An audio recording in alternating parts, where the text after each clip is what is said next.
Well, an aerosol, the physical definition of it, it's a small particle which is suspended in the air, can be suspended at any altitude, but our main interest is in tropospheric aerosols, which are suspended at altitudes essentially from the ground to about 8 kilometers in the atmosphere.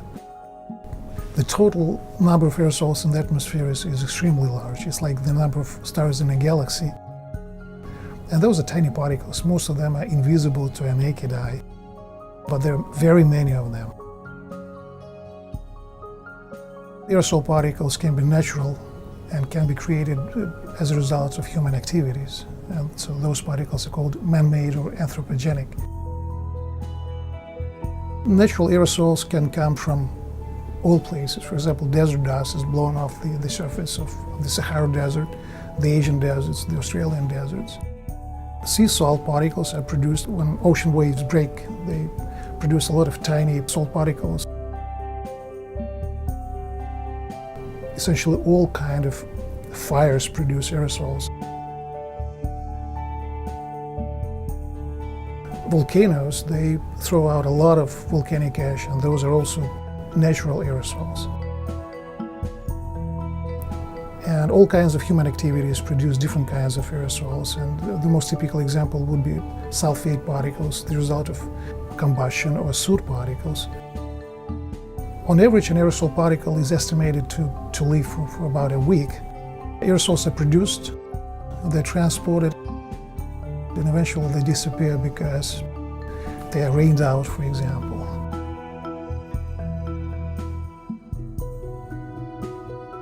Aerosol particles can differ by their size and by their chemical composition and by their shape.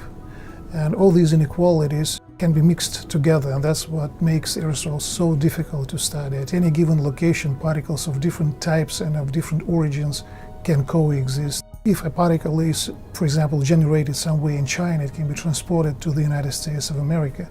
So this transport from different places makes the aerosol population at any given location extremely complex.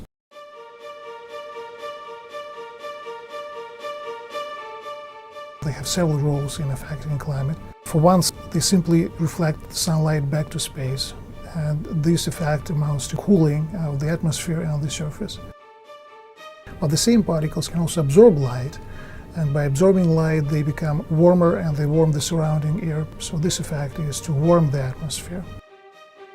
And how much light is reflected and how much is absorbed depends on the chemical composition of the particles, on their size, even on their shape.